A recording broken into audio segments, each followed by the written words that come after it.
Welcome to the Merick N Ulrik podcast, episode 8, where we interview fantasy and romantasy author S.D. Huston. So enjoy the show.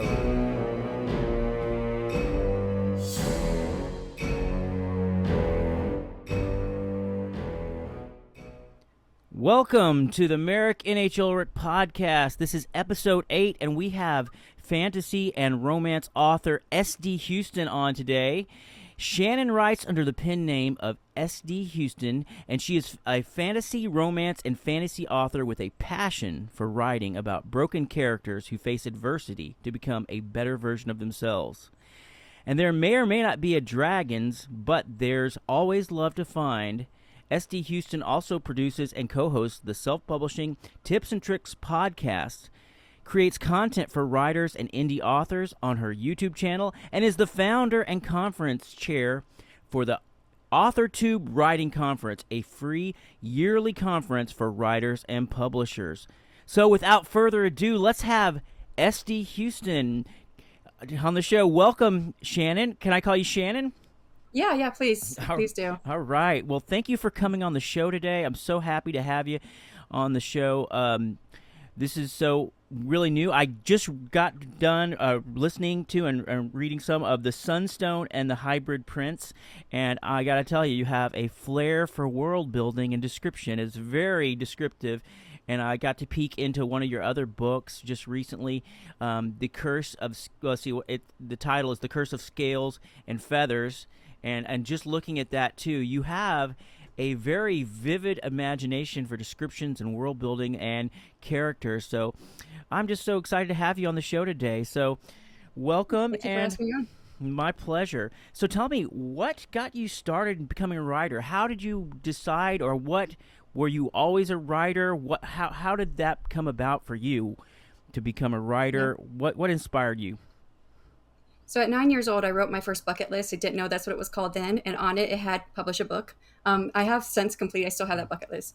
I've since completed a lot that's on there. But I do remember thinking, this is what I want to do. And I went to my parents and I said, I want to be a writer. And at that time, I was 9. That was back in the 80s.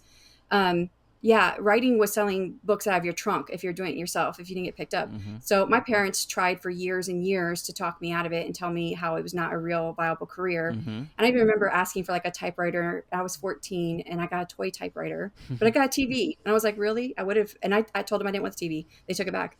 I wasn't really supported in that respect. But the passion for writing never went away. I joined the military and I did 7 years in, met my husband there. I continued writing, and I didn't even tell my husband about my writing until one of our moves. And I had a big, huge trunk, the one that I had from my deployment, and it was filled with all my writing. He opened it up. He thought it was his. And I was like, and he was like, what is this? I said, that's all my writing, because I did everything by hand. So he was like, this is what you should be doing. And so I told him, I said, well, and I had gotten out of the military at that point because we had a family. It was kind of hard for two of us to be in with kiddos. So I said, well, when you retire, I want to give a try at writing full time. And because I had to quit my job every time we moved somewhere. And I taught college English and literature for many years, and was also ran my own business as a writing coach.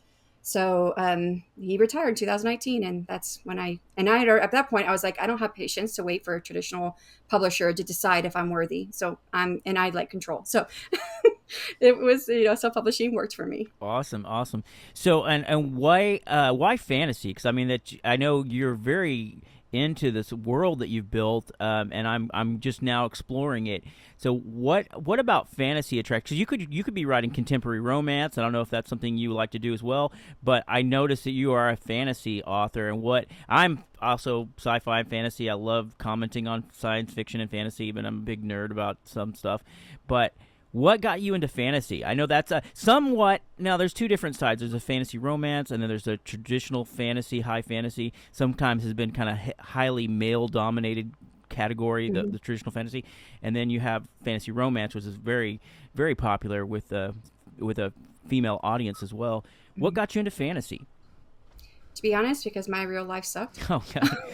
Yes. So I needed an escape. My first book that I wrote was fantasy. It was 16 pages long. It was handwritten. I even illustrated it and bound it together. Yes, that's what we love fantasy. It's escapism. Yeah. It's also, I don't know. I really love to Tolkien, Lord of the Rings movies and everything, and some people and the Harry Potters and all that good stuff. Yeah. Awesome, yeah. So I did listen to your book and I enjoyed it. What how far does the world building go? Like, because I feel like you have so much detail. I'm just now getting into it. Like, how far does the iceberg go down? Like, how much time do you spend on like creating the world part of it? So I am, I guess probably the term you probably would understand or have heard the most of is like a pantser Mm-hmm. or a plantser. Mm-hmm. But I think I'm more of what Becca Syme. I don't know if you've heard of her, Mm-hmm. but she works with authors, dealing with. She's a Gallup certified coach for. Shoot, I forget what it was called. The the strengths, Clifton strengths test. Mm-hmm. So she talks about that on her YouTube channel. She also has a podcast. I've been able to meet her in person. Wonderful person. But she talks about, she has a series on her podcast called The Intuitive Writer, and the way she describes that, I was like, that's me. In which some of us, we kind of internally understand story arc and structure and character arcs, but we're not able to like access that information. So it's hard for us to plan or outline because we'd have a hard time. We had to find ways to access it. And sometimes that just comes from writing and just writing a bunch for it to come out. Sometimes that looks like you talking it out with somebody and they're throwing ideas at you and you just discard all the ideas. And you're like, okay, now that I've discarded all those ideas, now I know what I was actually thinking. Mm-hmm. So I do have a book where I handwrite a lot of my notes for my world. I also have created like kind of my own wiki Mm-hmm. on my computer, and I did listen to a few of your episodes. I am AI positive. I don't use AI to write because Mm-hmm. I absolutely love to write. If I don't write, I don't feel well. Yeah. So, but I do use it as my brainstorming buddy, is what I say to my audience all the Oh. time. So much of my audience on YouTube, they're against AI. There's not a lot Mm-hmm. of AI positivity on YouTube, but at least not in the AuthorTube community, which is the subsection of YouTube that's made up of writers and publishers. I use Um, AI for covers sometimes. I get cover design, and yeah, I've tried to use it for outlining some, and maybe it's helped a little bit. And I even sometimes I just feel like it's too creative when it comes to dialogue. It's just like, how could that be one person's viewpoint? Anyways, but that's just one thought. yeah, yeah. So I use it as my outlining buddy. And then I also help it to order my thoughts because I was just like, I do a lot of speech to text as well, Mm-hmm. dictation. So I fell down a mountain in Hawaii in 2011, tore up my wrist Oh and stuff. my. But so typing sometimes gets a bit much. So I will just verbally vomit Mm-hmm. into a dictation set time period, and then I take that and I'll throw it into like ChatGPT. Mm-hmm. I also like Gemini 1.5 Pro. And so, yeah, Claude I've tried out, but it works better for business stuff. But, I'll throw it in there. I was like, here, make sense of what I just said. Yeah. So So it'll order it for me. So it's my thoughts, but it's ordering it for me. that's a interesting idea. It's definitely. Maybe I need to experiment more with outlining with AI, but I guess I have too many things, like too many irons in the fire right now. It's like I have you. Do you ever have that problem where you get started on too many projects and now you've got like 3 or 4 different like works that you're kind of working on at the same time, or do you Yeah, stick I to think last one? time I have 7 projects Yeah. that are open. I'm working on 2 at the moment. So Yeah, that's good. But that's a lot of ideas too. So I listened. So you narrated this book too. By the way, you yes. can get this book of hers on audio book, "The Sunstone and the Hybrid Prince," and you did the narration yourself. That is something else that's got to be very difficult. I tried to do a little bit of myself, and I went ahead and got some voice actors because it just seemed like it was so consuming to do it. And you did a great job. You have a very good voice for the narration. It's pleasant to listen to. How did you do that? Was that just natural for you, or was that a hard endeavor? Okay, so I mentioned briefly before we start recording that I'm partially tone deaf, Mm-hmm. so I don't always know how words are supposed to sound because I can't hear it. So I had to practice words, and there are plenty of words in that book that I Mm-hmm. had to stop and go listen to it over and over and over again. I did this as a teacher because I messed up one word my very first semester of teaching, and I was like, I'm never doing that again. So I'll listen to it, and I would just tell my students, if you guys come in and you hear me listening to a word over and over again, it's because I'm trying to get that soaked in so I know how to say it right and remember it, because it's hard for me to remember sounds. So it was hard. And Mm-hmm. then it was just a lot of it was trial and error. I did the first few chapters. I listened to it. I like trailed off at the end of sentences many times. Like my voice would dip down. So it was a matter of, just recognizing those parts I needed to work on.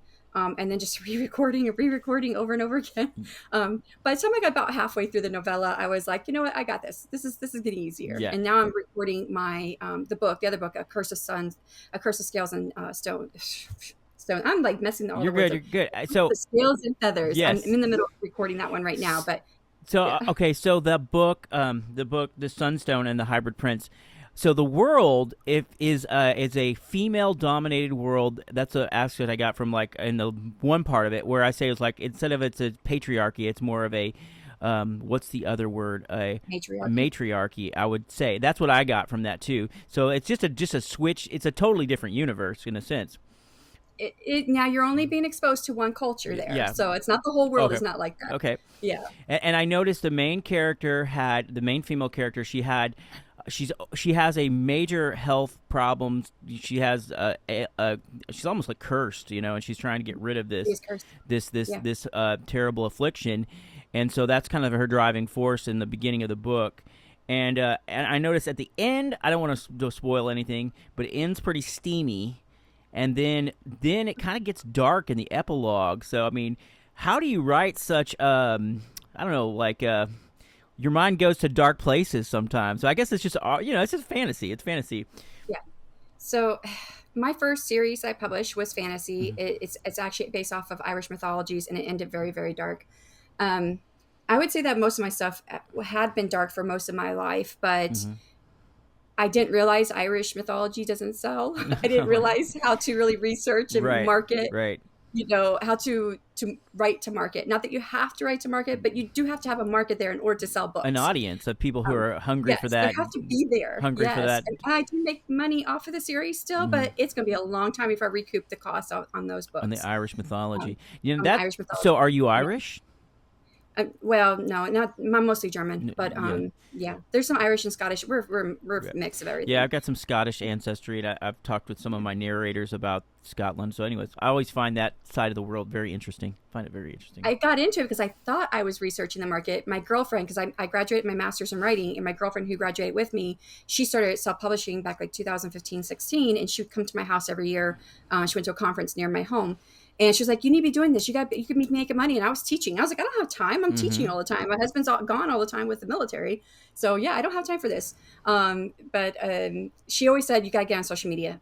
Before my author business, you would not have found me online. It would have been very hard to find me. Really? So I'm not one of those authors that have to worry about like scrolling through social media and making myself get off to go write because I abhor doing anything social media. Oh my goodness. Well, yeah, it definitely can be a distraction, and that's the thing. It's like you got to have a presence somehow to interact with your readers. So I think I've got a little fantasy group on Facebook, and I try to engage with them and get and it's great. But so social media can be a curse or it can be a blessing. It just really depends on you look at it. Plus, I do want to talk to you about Amazon and Facebook and some of these platforms that we have. Sorry, could I bring that thought full circle? Go ahead. I didn't answer my question. Sorry. No. I went off because I'm also like you. I have a little bit of ADHD. Okay. So I started down tangent. I'm like, wait, where did I start? Yeah. So I asked her, what's popular right now before I wrote my first book? And she said, Fae. So I went to go research Fae. I'm like, okay, I'm going to write to market. And I saw, the beginnings of Fae came from the Irish mythologies. Oh, wow. I was like, oh, that's so cool. That's what I want to write. Yeah, that's not what people were looking for. Right. So it's very specific. I don't know if I'm a good romance author, but I have dabbled in it with some other pen names. Coming from a man's perspective, it's really interesting because my first book that I wrote, I want to repeat myself because sometimes I repeat myself on different podcasts, but my first book, and let me ask your opinion on this. My first book that I wrote was Brothers of Chaos, Part 1, and I sent it to an editor, and she was like, tried to help me, but she said, I'm going to pass on this because your female characters are just so one-dimensional, and, it just is not pleasant for me to read it. And so I went back to the drawing board, and I really worked on that, and I feel like since then I haven't had any complaints, because I really had to start getting in the head of what all these, even your sub characters have motivations and they have different plots. So I started really trying to write to that. So, and I asked my girlfriend. I can spin it off that. I really feel like maybe I fixed that. Do you ever have any trouble writing from a man's viewpoint, or is it just natural for you just to go back and forth? So I feel that in my temperament, the way I approach life, that I'm very masculine. Okay. Already. So You're I am direct. very driven. Yes, I'm direct. I'm very driven. Mhm. Like I knew I was going to buy my first house when I was young. I bought my first house by myself when I was 23. Wow. I joined the military corps. First one out of my siblings and stuff. I joined the military. So I don't know. I've always felt like I aligned with a masculine personality. It's harder for me to get into the female headspace, and because for me growing up, females and their issues and their pettiness, it was too much. I was like, I don't have time for this. I don't want to be part of this. So I couldn't stand that kind of stuff. So it's hard for me, and because of that, I didn't really have female friendships. So that is the hardest part for me, is building female friendships, because that doesn't make sense to me. Male friendships make sense to me. Yeah, that's interesting. That's very interesting. Very interesting. Yeah, it's fun. It's interesting because I try to write from a female perspective in a lot of different books that I have, some of my books, most of my books, I had one book called The Wolf Rider, and that had the main female character was the Wolf Rider. She was a female. It's interesting. I don't know. I like writing from either perspective, but mostly probably. So, go ahead. I'll tell you a secret. So I just started writing fantasy romance. My first book was A Curse of Scales and Feathers. Okay. So that came out. I did a Kickstarter on that last year. So it was that ended in July. Okay. And I didn't publish it until January on wide platforms. I did publish on my website beforehand. But that's my first. Before that, I had like romance in my books, but there was nothing explicit. It was all fade to black, closed door, nothing really. And I really, really did not delve into it. So when I decided I was going to do fantasy romance, I had to decide, well, am I writing closed door, fade to black, or am I going to write on the page? And I hadn't decided. So I finished A Curse of Scales and Feathers, which is not very steamy at all. Just that end part was probably the climax. Well, you're talking about the Sunstone and the Hybrid. Yeah. I'm sorry. Yeah. So my first one I wrote was A Curse of Scales and Feathers. The Sunstone and the Hybrid Prince started off as a short story, came out in an anthology earlier last year. But I knew from my Kickstarter that I wanted to extend it into a novella if it did well, and it was one of my goals on my stretch goals on my Kickstarter was to get it, extend it into a novella. So I did that, and that was part of that. So, but before I wrote the Sunstone and the Hybrid Prince, and I had A Curse of Scales and Feathers. So I thought, let me just try it, because even my girlfriend from college, she read A Curse of Scales and Feathers, Akosaf, and she was like, you kind of set the readers up thinking that something's going to happen. So maybe you should have a bonus scene. I was like, oh, that'd be cool. That could be a reader magnet, at the end of the book. But I was like, before I write that, let me just try this. So my first sex scene that I wrote on the page was from a male perspective. Okay. Yeah. Well, it's great. That's great. It's great. You did a good job. I was going to ask you some other questions. I guess you know what? I don't know if we have a mix of probably, fantasy readers listening to the podcast, and I'm not sure, and then some, authors and just creatives, because I interview creatives, not just authors, but like narrators and artists and stuff. So what do you feel about, like, do you publish mostly wide, or do you publish with Amazon exclusively? Or what are your thoughts on should an artist publish just with Amazon, go KDP, or go with Kindle Unlimited if they're starting out? What are your thoughts on those? So this is a very personal decision they have to make for yourself. I can only tell you my plan and my thought process behind it. So when I first started, I would almost suggest this for anybody, is that I just started with Amazon because it is one of the easiest platforms to publish to. I mean, when I did decide to go wide, I was banging my head against the desk. But I did have a time frame. I knew I was going to publish, directly to KDP, take advantage of being in the Kindle Unlimited. Yep. I knew at the 2-year mark, I was going to go wide. I knew by the 5-year mark, I was going to have it direct sales on my website. I'm not at the 5-year mark yet, and I have all that done. And since then, my thought process has evolved, because that first series doesn't sell very well. I'm $4,000 in debt because of editors and everything else that I put on the books. I make money on it every month. I'm going to be 80 before I pay it off. So at that point, when I was publishing the last book, and I was like, you know what? If things don't change, I'm not going to stop writing. I've always written, but I may not publish anymore. And that's when I kind of started looking at what else can I do. And when I learned about fantasy romance, I realized I've already been reading it, and I read fantasy romance.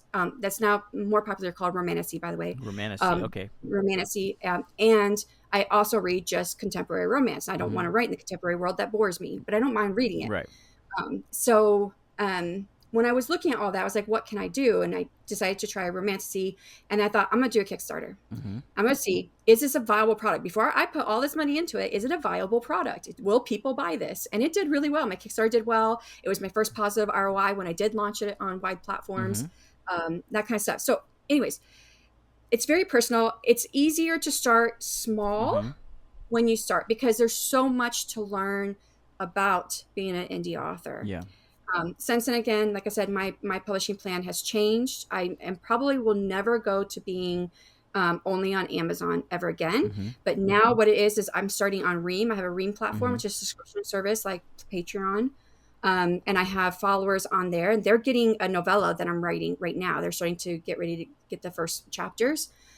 From there, once they see the first chapters, those are all a rough draft. I'll take it down. Once it's done, I'll clean it up. It's actually going to be part of my next Kickstarter, which my next Kickstarter will kick off probably in August. It's going to be the pre-launch page will be up this month, actually very soon after this audio podcast launches. Is it? I don't know if it's audio only, but so Ream first, that's rough draft stuff, then to Kickstarter, then to my website, which is how I did it before. I did Kickstarter to website for my first Kickstarter, and then I'll go wide on wide platforms a few months after that. So that's really interesting, because I had Gregory Amato on my first podcast, and he did a Kickstarter that was very successful, and I'm really thinking about doing a Kickstarter myself in the future. But it seems like there's so many things you can do with publishing. It can be almost how do you say, debilitating when you look at like how many different ways you could go with your publishing. You know what I'm saying? Like selling direct, or going to Amazon, or maybe finding like draft to digital and publishing on a platform that'll just what do you call that? That's a not an aggregator, but it's it's a distributor. Distributor where you can distributor. Get it out to everybody. Again, it's very, if people don't know, if you're a listener and you're a reader, it's very challenging to get a positive ROI selling indie books. I mean, it really is. You have to be really persistent. You really have something you really want to say. You really got to want to tell your story to begin with, because if you think you're going to get rich overnight, you're in the wrong profession. I think. But that's why I suggest that when you first start on one platform, pick one and start with it. Even if you want to be wide, start with draft to digital then, and then start or whatever aggregator you want to go through. Draft to digital is one of the better ones right now, I feel. I mean, but there are other ones out there, other choices. So that's why I always say start small. Start with what you can handle and kind of dabble a little bit. Try this out, try that out. I think I try not to think of it. I know you use the word debilitating. It can be if you put yourself in that headspace. Yep.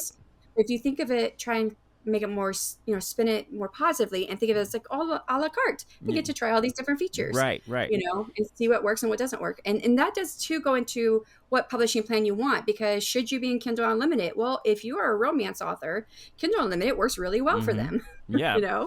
So it does depend on what you're writing too. So there's some research that should, be part of the process for sure. Okay, well, let's talk more about your writing and the story, so what you're working on. So you have A Curse of Scales and Feathers, and it's an enemies to lovers fantasy romance, and it's a very rich world. And I was looking on your Instagram, and you have this really cool picture of your fantasy, I want to say, universe here.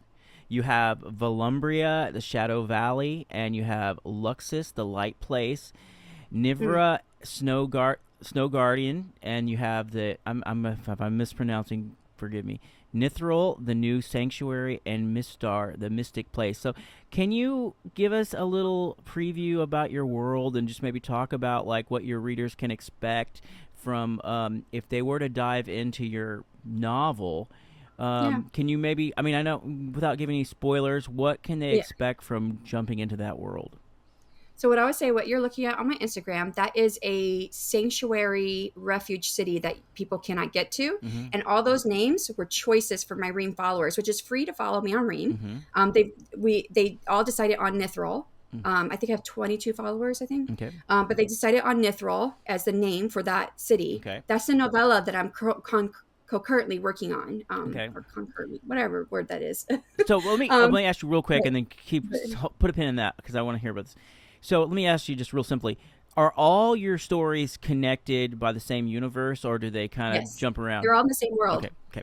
So, for instance, that city that you're looking at Mhm. that is ran by Issa. Mm. Issa is the dragon that you read in the Sun, Stone, and the Hybrid Prince. Okay. She's the yeah. So it's ran by her. She ends up leaving, Mhm. and she finds this refuge. There's magic there that she's protecting. Okay. So they're all connected in some ways. It's very beautiful too. You must have some really good artists you work with. Yeah, no, I do like you. I use like AI, and then I'm also good at graphic design myself.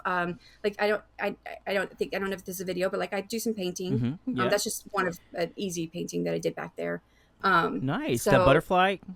yeah, the butterfly. Yeah. We do publish some of my podcasts on YouTube. It just depends because like some of my guests don't want to be on camera. They're just writers and they don't have their camera on, so that's fine.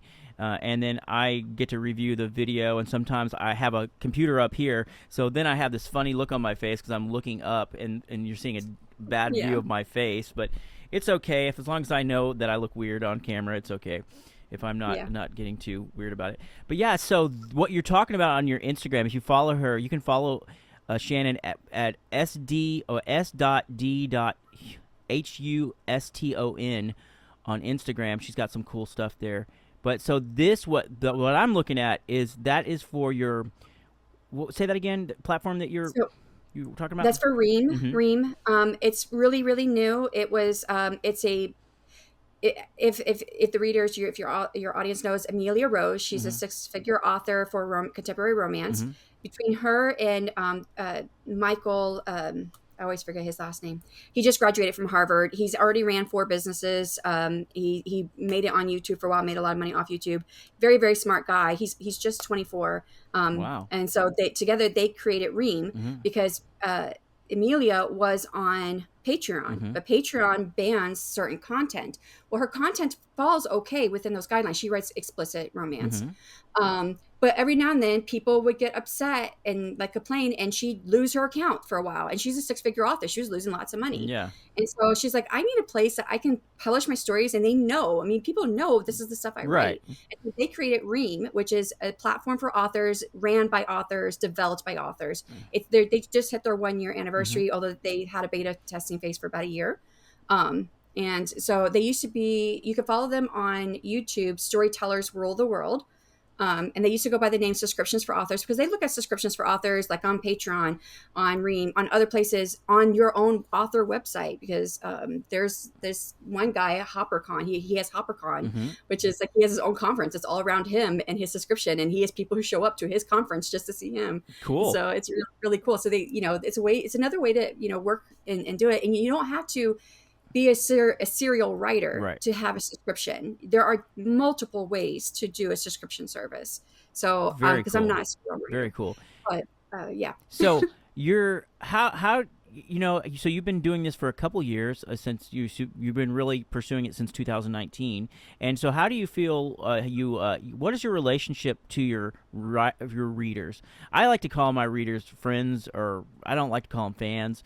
They're just really readers, and they give me feedback, and it makes me feel happy when I get an email back from them. They say, "Hey, I like this. Can you do more of this?" And you how much of that is a factor for you, your writing, when you're getting feedback from your readers? What's your relationship like with your readers? I was looking for something that would help to answer that question, but yes, I did start writing in 2019, but I didn't publish until November of 2021. Okay. Because you know what happened right after 2019. COVID. Yeah, and we had just moved to our home, and we were trying to get our kiddo, our youngest, he's autistic, ADHD, and has anxiety, and we had great services where we were at before, and here it was just pain. So it took me a while to really get into. I was writing, so I didn't publish to 2021, and then I published fantasy first. So moving into romantasy, that's still relatively new for me. I published that. Again, that was a Kickstarter. That Kickstarter ended in July. My readers got the book, I think, October. it was October when they got my book. And it published on my website at the same time. And then I published wide in January. So we're not talking too long in this. So my newsletter, my email newsletter list has been pretty robust. I pare it down all the time. If people are not interacting, I pare it down. But it's pretty much split between romantasy and fantasy. And my fantasy used to, my readers would interact with me, but I'm not writing fantasy anymore. Right. I'm not strictly fantasy. But my romantasy readers, I mean, they stay in touch with me quite a bit. I have one. Oh, she's a godsend.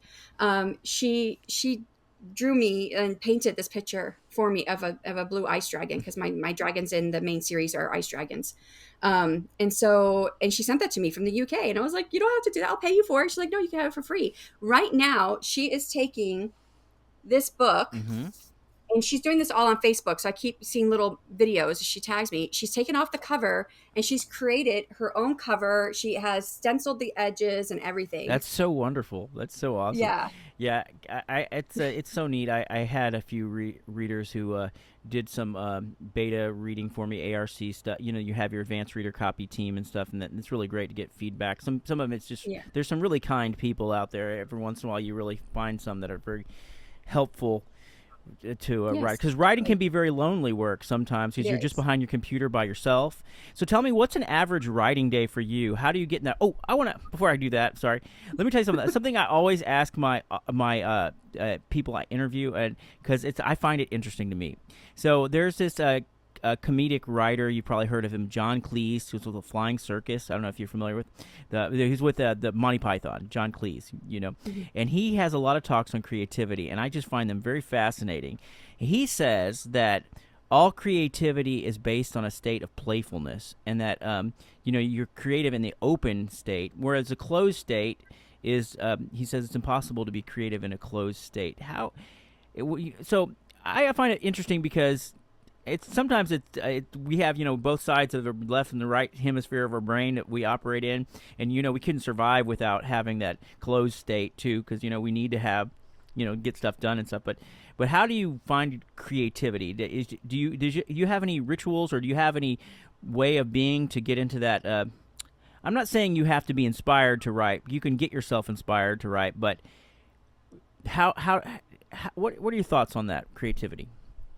So I feel I'm kind of an outlier with this, because I'm part of the community on YouTube, the AuthorTube community, and I'm always like different on this aspect. Like a lot of them, they're like, why you're a writer? Well, this characters won't quit talking to me, or this story won't leave me alone, and they don't really enjoy the act of writing. And for me, that is cathartic for me. I mean, I'm not writing about my woes or anything like that, not in that sense, but it's my favorite place to be writing. I have to stop myself, and I'm not always successful.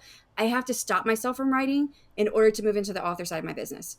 And there are days, and I go to the gym. I have a gym trainer because I have a lot of bodily issues from the military. And he knows how to work with those. And I'll be like, yeah, no, I didn't go to sleep until like 2-3 o'clock this morning, because I didn't realize I was still writing, and looked up in it, and then my husband, he makes sure I eat. He brings me food, because otherwise I wouldn't be eating. That's sweet. Yeah. So it's just, finding that creativity, it's not hard for me, because it is where I want to live is in these worlds that I create. But I will say, there's always room to take a break and let yourself it's not vegging, because I feel like, especially if you are a creative, you're never vegging out. You're still taking in, stimuli.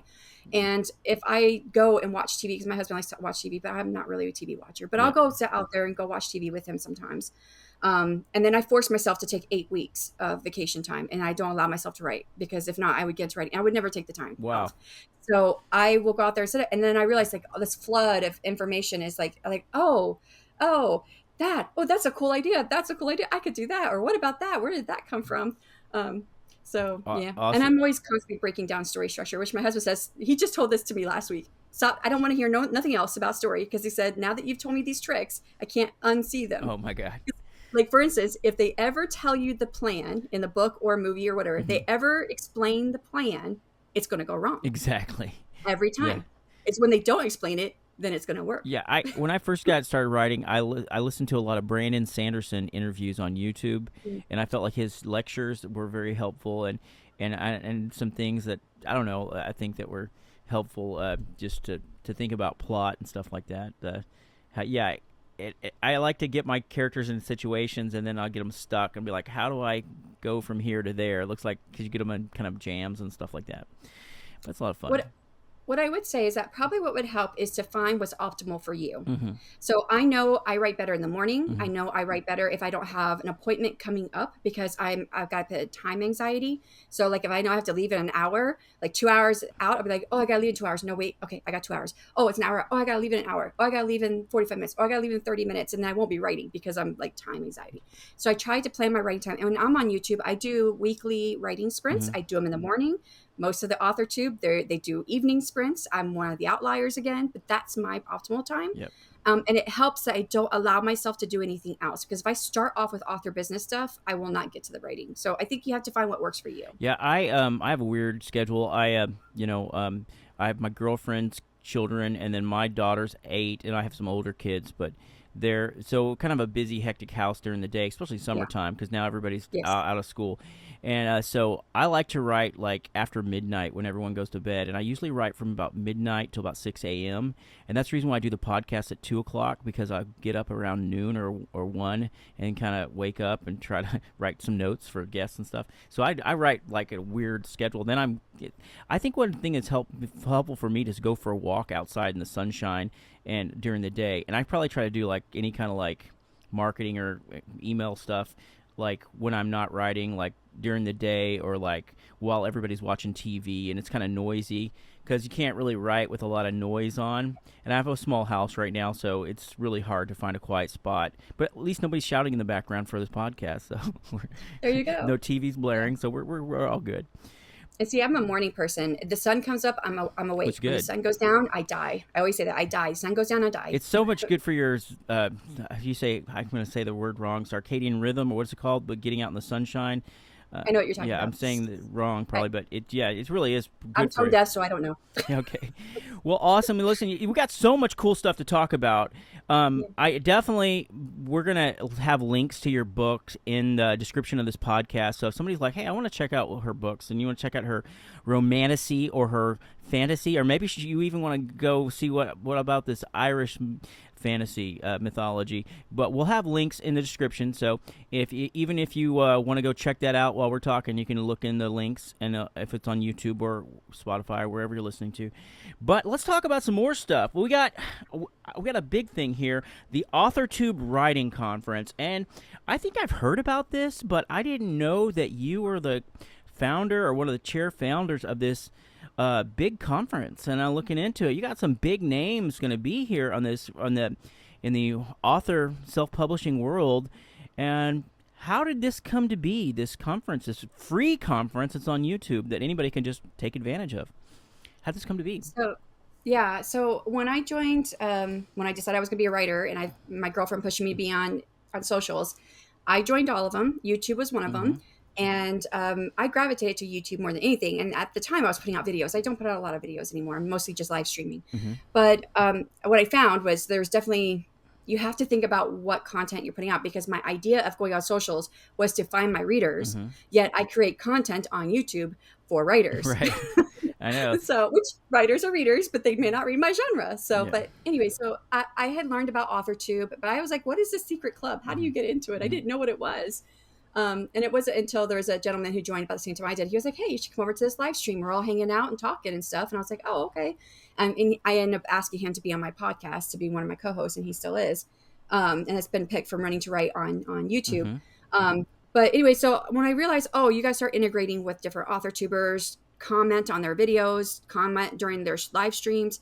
And there was one, and he's one of our special guest speakers this year, Dale L. Roberts. He's got many books published, and he's an indie author, and he writes nonfiction for self-publishing. He's, before that, he did a bunch of books about exercises and workout. He was a gym buff before. I didn't know him during that time period. So I was just going to his channel, leaving comments, and he was commenting on mine. I'm like, here's this dude who's got thousands of subscribers, and I've got 60. subscribers, and he's commenting on my videos. Cool. And he always had a live stream he did every week. He's got 2 different channels where he's got his main stuff happening. And so I would be in his live stream, and one day he was like, Shanon, reach out to me. And I was like, did he just talk to me on air? Did he say my name? And so this was October of 2021, which I got on YouTube June of 2021. And so I didn't reach out to him. And then November, he's like, Shanon, you didn't reach out to me. Reach out to me. So I did. I finally reached out to him, and I met with him. Now, this idea in my head was, I'm finally writing, and I could go to writing conference, and COVID has happened, and I can't go anywhere. Oh, yeah. And I was like, in addition, we just moved here. There was so much, my son's, all his therapies. We no longer were in the military. Military paid for all his therapy before. Now we were paying for his therapies. So the co-pays it's a car payment a month for his therapies, depending on how many hours he gets in. And so it's, we were not having as much money. So I was like, it'd be nice if there was a free online conference. Mm-hmm. I was like, well, what if it was on YouTube? Because I was hearing about people doing collaborations, and that's one way to grow on YouTube. Because I also followed a lot of channels that were YouTubers who help you learn how to grow on YouTube. Mm-hmm. And a lot of it they always say, do collaborations. You get with another channel, and you guys do cross promos of each other's channels, that kind of stuff, right? Same thing as author swaps and newsletter promos. Yes. And so I thought this would be a really cool idea. And so when I met with Dale, it was end of December. It was just in my head, and he spent when I met with him, it's online like this. And he just, told me how I could grow on YouTube, how I could grow as an author. It was really great information. I was like, Dale, I didn't come to this meeting to pitch you, but I have an idea. And I pitched it to him. I said, I have nothing written down. And that kind of goes back to also what you were asking me about my world building. I have stuff written down, but there's a ton up here that's not anywhere. Mm-hmm. And so I think about things for a really long time in my head and don't do anything with it for a while. And so I said, I pitched him my idea, and I said, I don't have anything written down, but I can. He was like, write it down, get back with me, and I'll see if I can do it. He was our first keynote speaker of our first conference. And so, so it started in 2022 was our first conference, and that's just the idea. And essentially, here's a good line for it. It is essentially a massive collaboration between big and small YouTube channels, all coming together over a 3-day weekend to talk all things writing and publishing. And by the way, publishing does include traditional and self-publishing. Excellent. And so like, you have some big names in publishing on your 2024 roster, and this is coming at the end of the month. So hopefully I'm going to try to get this podcast out before this so everybody can know about this. I'm sure they hear about it in other places besides this podcast. But so you have actually that's the 28th, the 29th, and the 30th, correct, of this month is yes. That online. So how did you get these? Like, okay, you said it was collaboration between, but I like Dale Roberts. I've been watching his videos for a long time on YouTube. Yeah. He has all kinds of good information. And of course I'm familiar with Book Brush. You got Kathleen Sweeney, who's going to be there talking about authorpreneurship and venturing out from the standard author role. So they also have a presentation that they're doing during the conference as well. So they're keynote speaker and they're doing a presentation. So that's awesome. So to me, how do you fund this? Because I mean, like, I know it's free for authors to join, but you put a lot of work into this. You've got people, it looks very professional. You've got a lot of big names. I mean, has it just been growing from year to year, or, because I imagine like first year is probably just getting it going, and then this looks like, is this going to be like the biggest one you've had yet, or how do we say? Yeah. So it's all about networking. I don't know what about my channel stood out to Dale, but he's now a good buddy of mine. I've met him in person. We text back and forth quite often. And he actually has never run a Kickstarter. He wants to run it. He texted me. It was earlier this year. No, it was last year. It was like November last year, I think. I don't remember. Late last year. It was after my Kickstarter was done. He was like, hey, will you help me with my Kickstarter? And I'll bring all of my audience, both my 2 big channels, to the AuthorTube Writing Conference. Because he said he was doing no more conferences. He was done. Oh, wow. And I was like, yeah, I'll help you out.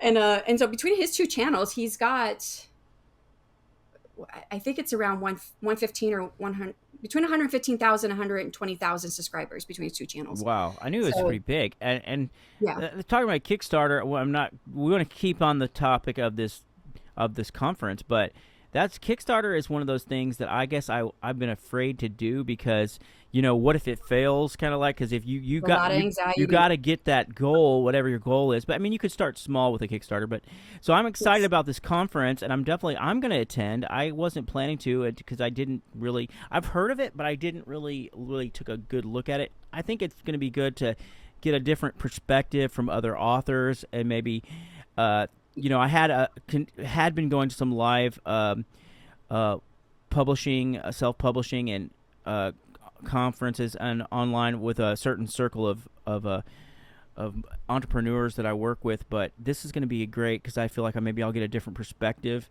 And I'd like to go ahead. answer your question too about funding. So just to kind of put it out there, I pay for everything. And so that's the website to keep the website.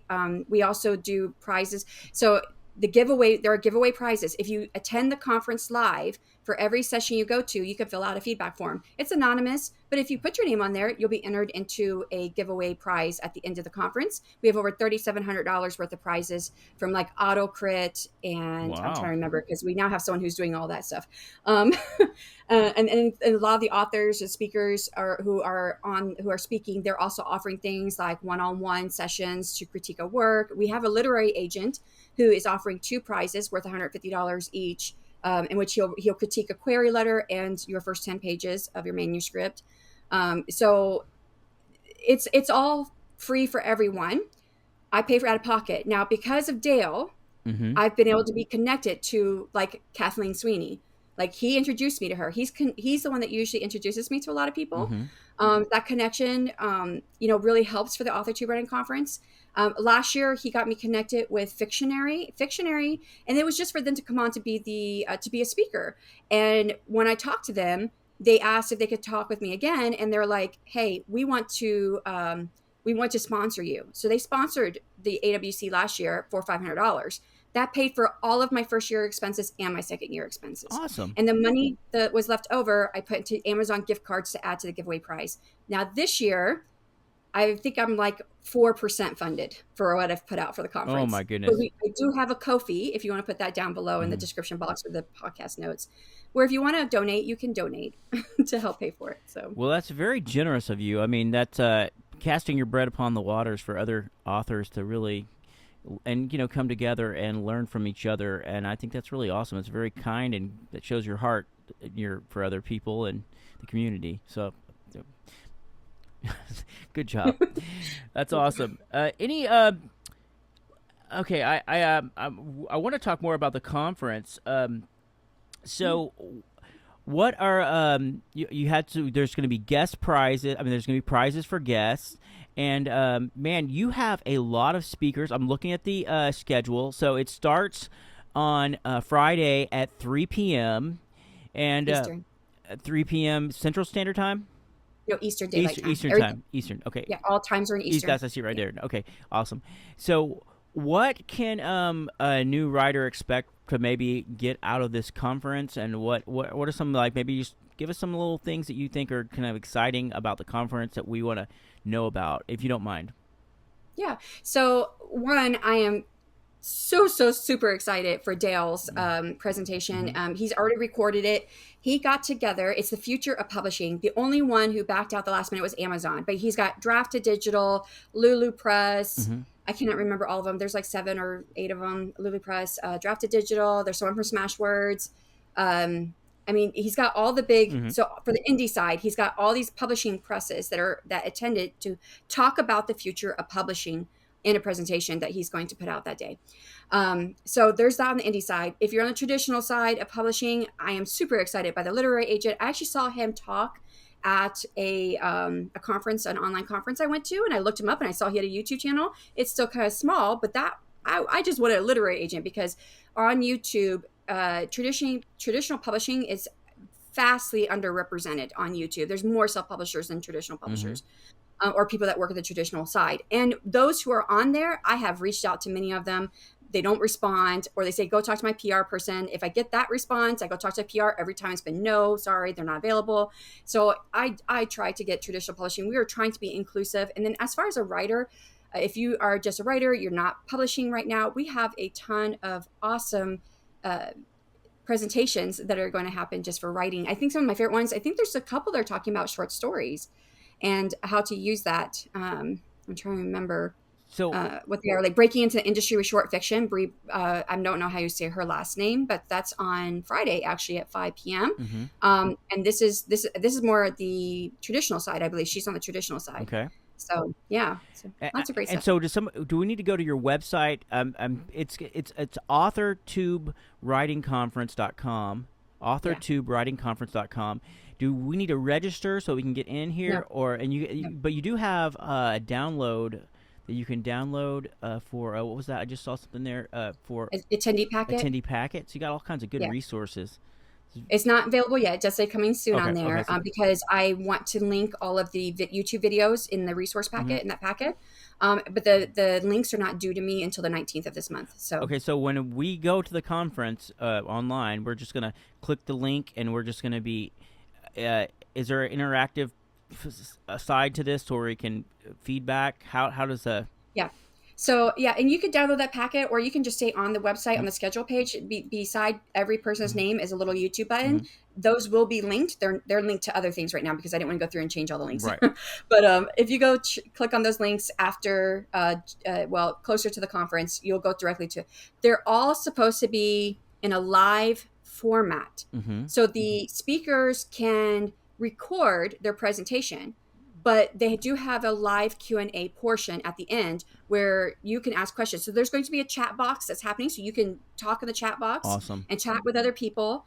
And then you can ask questions at the end. And then, of course, the feedback form is everywhere on the website. It's also linked. It should be linked in every speaker's description box in case you want to do that to be entered into the giveaways. And you can fill out multiple feedback forms for as many sessions as you go to. So Dale Roberts, he's I don't want to say he's not your keynote speaker, but I'm really excited about listening to his future of self-publishing.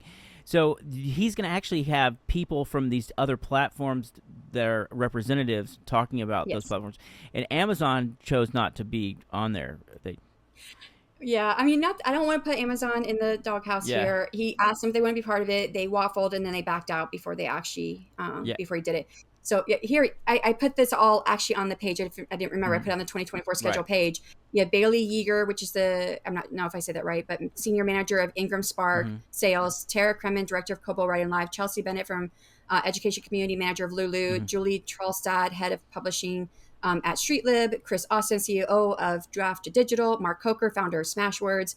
Danica Favorite, which is the Community Manager of Publish Drive. And Alex Smith, Technical Lead at BookVault. Yeah, I think... I mean, I can't really put Amazon down because, like, most of all my sales have been on Amazon. All my book sales have been on Amazon. Yeah. But I also, the one thing I'd like to ask a question about, and we're getting off topic of the conference, but let's talk about Audible for a minute. It just seems like that's the one thing I would say about Amazon that doesn't seem fair for indie authors.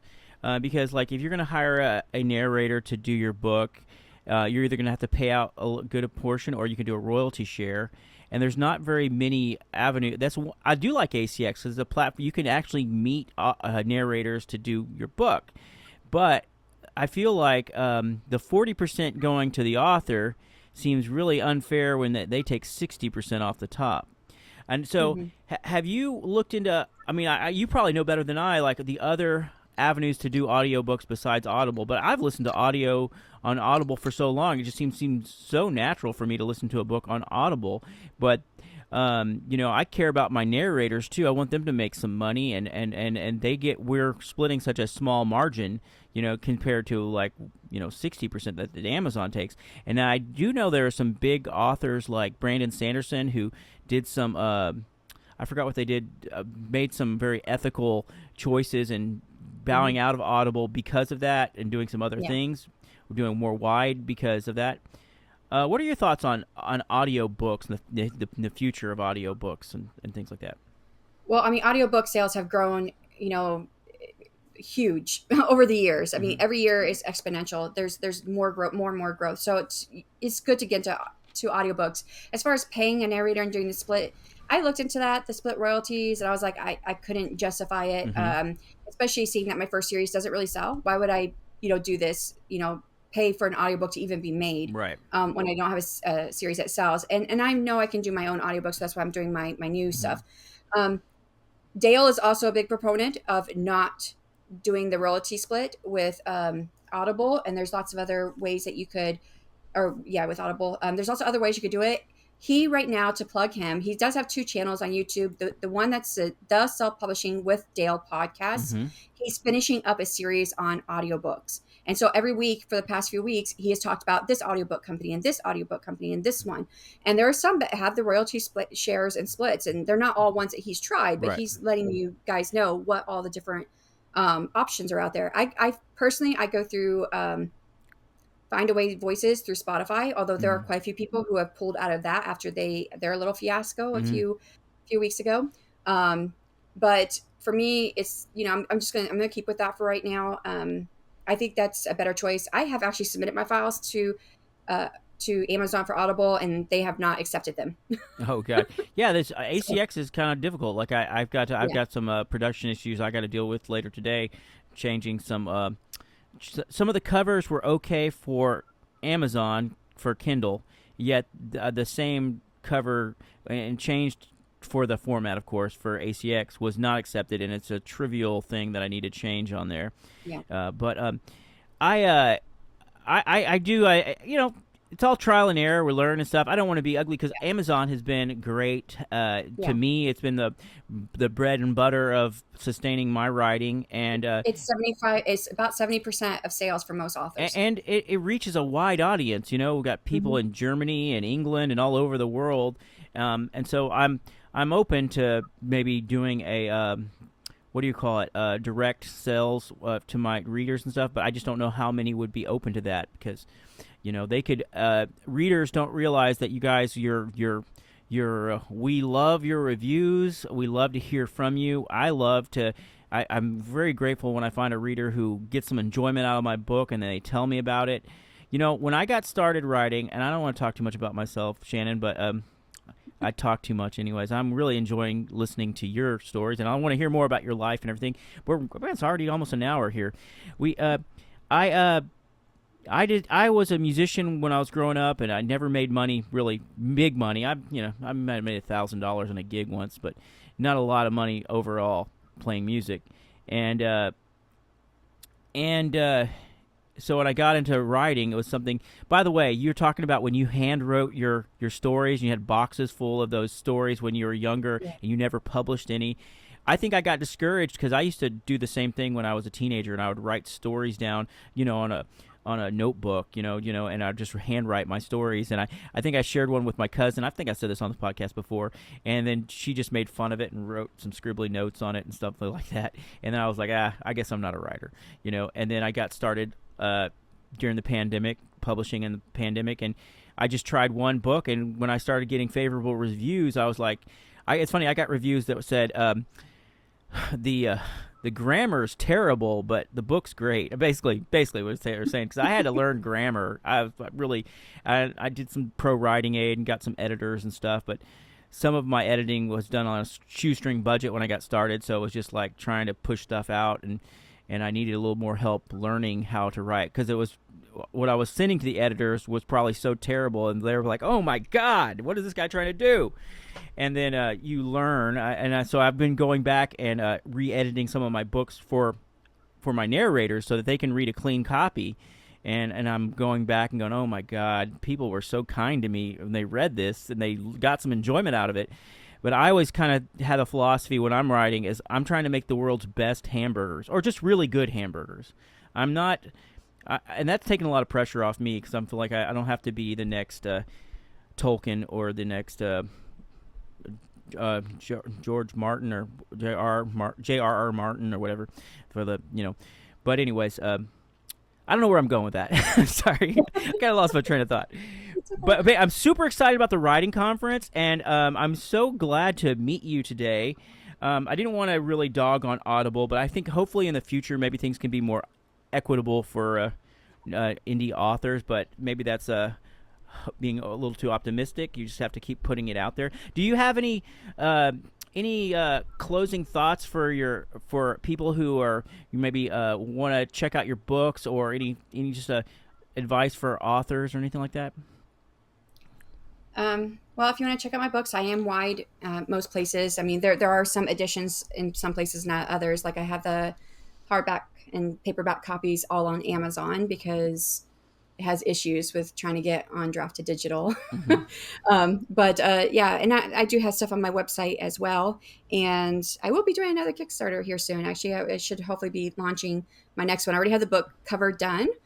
For my next book, actually, I did the dragon, so I'm looking forward to seeing people's responses to it because my designer she's just a graphic design artist. She doesn't do illustrations, and so I drew my dragon and then figured out how to make it look like it would fit into the picture. So you actually drew the dragon on the cover? It's wonderful. Of my next book. So not this one. Okay. Not A Curse of Scales and Feathers, because that one I first hired someone to draw a dragon. It was terrible, so I moved on. I moved on to an artist I used for a book cover I did years ago that I never published. Loved his work, and so he started it, but it was taking forever and ever. And he would give me like updates, and I'd have to pester him to get updates. So I'm like, I need to move on. So then I hired a company, and they were terrible. And so then I was down to like 6 weeks before my Kickstarter was launching, and I still didn't have a cover. And I was mentioning it in my live stream when I was doing my writing sprints one day. And one of my people who were there in the live stream, oh, I love my book cover artist. You want her? Ms. Designer. And I was like, sure, I'll try her. And so the book cover for A Curse of Scales and Feathers, I didn't really care for the dragon, but the book cover was way better than anyone that I had seen up to that point. So I was like, we're good. Yeah, let's go with it's this. a very great cover. If anybody really hasn't checked out SD Huston or Shanon's writing, it's a very lush world, very, very colorful, very full of magic and mystical creatures, and it's very immersing. So I hope you go check out her writing. Maybe we could put like a free book in the like a reader magnet or something. I have that short story that was an anthology last year. And we can put something in the link here so you can actually hook up with Shanon. You can get on her mailing list and maybe get a free book to read while you're. Well, and if they join my Ream, it's free for followers. Okay. I should have the first few chapters up already of my novella. I already have it written. We're just trying to vote on some more names for characters in that story, but they'll be free. They will get the chapters of my novella as I finish them for free on Ream as well. So okay, so awesome. So we'll have plenty of links, and I hope you guys join us join her for the I want to say AWC, the authors of AWC, Author Chief Writing Conference. Yes, okay, I couldn't spit it out. That's good. It's all right. It's all right. Okay, I just had another thought here. Okay, real quick. Yeah. What do you think about Kindle Vella? Because you're basically doing episodic things on Ream. What are your thoughts on Kindle Vella? So I've not tried Kindle Vella. I've talked to plenty of authors who have tried it, who are using it, and discovery is very difficult. Yeah. And they do not have, you can't run ads even to your Kindle Vella. So it's, and it's only, of course, it's only available in the US. So if you're trying to reach readers outside, it's really hard to do that. So it is not a worthwhile endeavor for me, to be honest. I have very limited time because I do a lot. I have my podcast, I have the Author Chief Writing Conference, I have my writing. I like to do the graphic design stuff. I do a lot of stuff. So I don't have time to put it into something that I don't feel is going to be worth my time. Now, that could be, again, personal choice. That could be something that's different. And then I also don't feel I write serial fiction. Serial fiction is a very different type of writing. You have to have that hook at the end to bring readers to the next one. So mine is not on Ream, even though I'm putting out chapters by chapter. It is rough draft chapters. Y'all, I am looking to see, where do you think the story's going? What do you see is working? What would you like to see happen? That kind of stuff. Awesome. I gotta check out your Ream. So definitely I want to check out your Ream, and I'm really looking forward to the conference at the end of the month. I'm going to get my notes and maybe get my my student hat on and try to see where I can grow. Maybe I can learn some things. So really looking forward to it. Thank you so much for coming on my show, Shanon. You've been a delight, and I think our listeners will have learned something or have got some deeper insight into your books, into your writing, and to your life. And it was just a pleasure having you on, and I hope we come back maybe next time when you have a new release coming out or a Kickstarter. You can come on and talk about it. Just let me know, and we'll get you on the schedule for that. I really appreciate you coming on. Thank you so much for having me. Well, it's been a pleasure, and I'll without further ado, that was SD Huston or Shanon Huston. So we will have her back on as soon as we can, and looking forward to the conference at the end of the month. So thank you again. We'll talk to you soon, and bye for now, everyone. Thanks for listening to the Merick N Ulrik podcast. Join us next week for episode 9. You don't want to miss it.